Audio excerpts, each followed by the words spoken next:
Hello again, Honda fans. Today we have the super deformed version of the Nissan X-Trail from 2000 to 2003. That's what these images are. And this car box here says 2003, so I guess it's towards the tailing end of the production of the real vehicle. Standard, well that's weird, ST02, but the box says 03. So I don't know where the disconnect is there. Okay.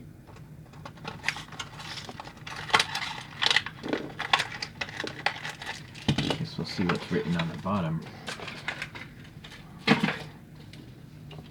On the bottom it says 03. Okay.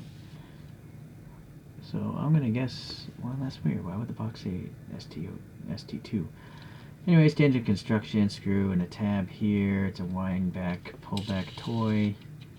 And then it's basically a clear body in most instances. Yeah, you can see it's clear here. And then they paint it just really well to look like a car. So this is unpainted, these windows. And then the red is what's painted. So the headlights are unpainted. You can actually see a little bit of light getting through. But the grille is. And the grille has a nice texture. It has the Nissan logo. Boy, can you read that? Hold on a second. Whoa. It's very unusual for any legible text on a ChoroQ, never mind a standard ChoroQ. You know, a ChoroQ 0 maybe? I don't know. I'm not sure if this is the first one I can actually read the text. I'm sure maybe I have some others where I can, but I don't remember them off the top of my head. So that's very impressive. There's also molded little details here on the top, these little bump things. Not sure what the deal is with those, but here's oh, and also, oh, never mind. The base is cutting off here, and then this is part of the body again. But well painted black, you know, and there's no light getting through. The panel lines here, there's a faint door handles here, but the red's filling it in quite a bit. And then on the back, well, no tail lights because the thing's already red. Alright, so maybe I should have gotten a different color. But maybe the standard ones don't have any paint back there anyways. So I'm not sure.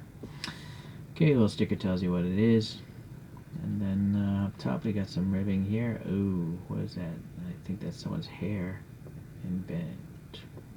It's not good. Oh well. I don't know how much ChoroQs cost, you know, back in this time frame, but I'm guessing they weren't very expensive, but more expensive than a Hot Wheels though.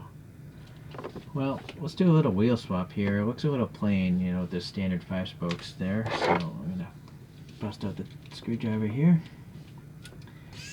And I have some Hot Wheels JDM 4 spokes. You know, you're gonna recognize them if you collect Hot Wheels. And I'm gonna see if we can do like a lowered look. Very often this tab is wider than the hole, so it's really strange. Get that out of there. Pop in a motor without the oh, and here's the production dial also if you're curious. So this says it was made in 03, the two middle numbers, and then 1, so January 03 was when this was really made. So the box was just a little confusing, I guess. So that's probably holding the front axle down, and you can clearly see now the clear body is painted red. Where's my screwdriver?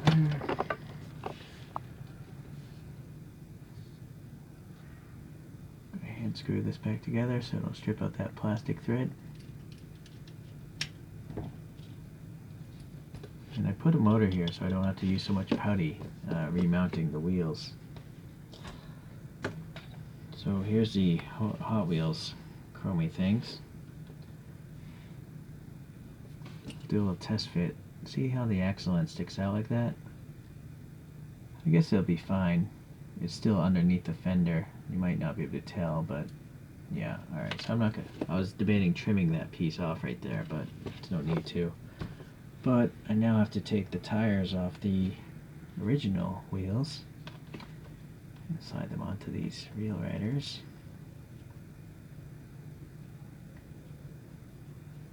Okay, so one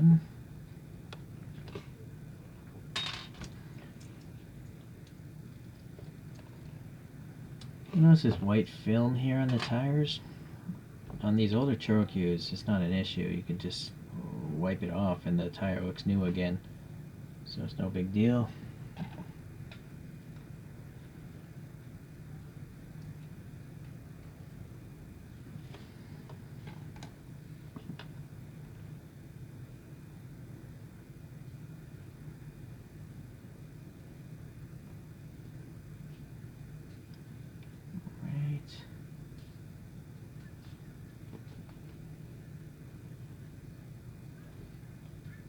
Not sure if the tire is catching that middle rib properly.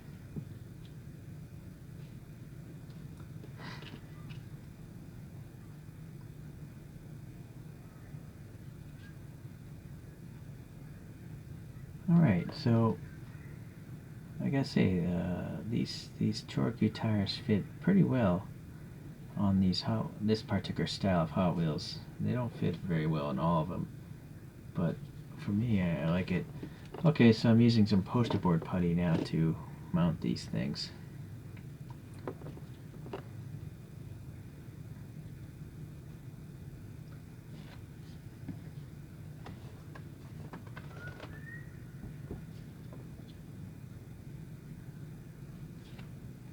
Doesn't have to be too pretty because you're not going to see it from the top anyways.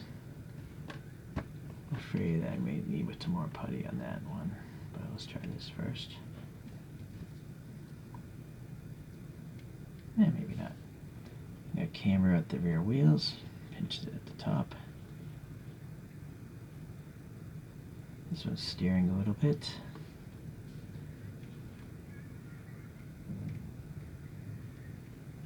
So there we go. We have a lowered X-Trail. Yeah, I'm cool with that. That looks alright. I like how the wheels are the contrast against the red body.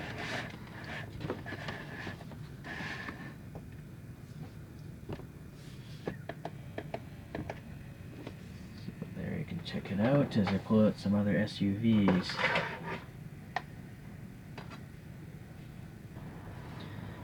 Alright, I recently did this lowered Toyota RAV4.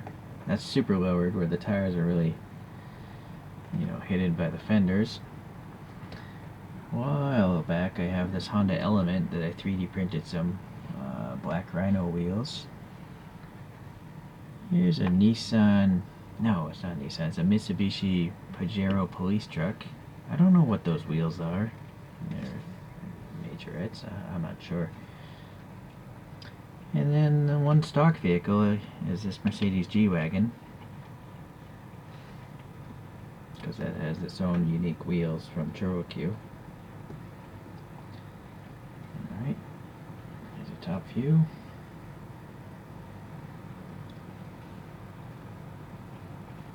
Let's get this guy spinning on its own. Alright, well, it's pretty neat. I like it. And I think we'll have Spider-Man chilling out today.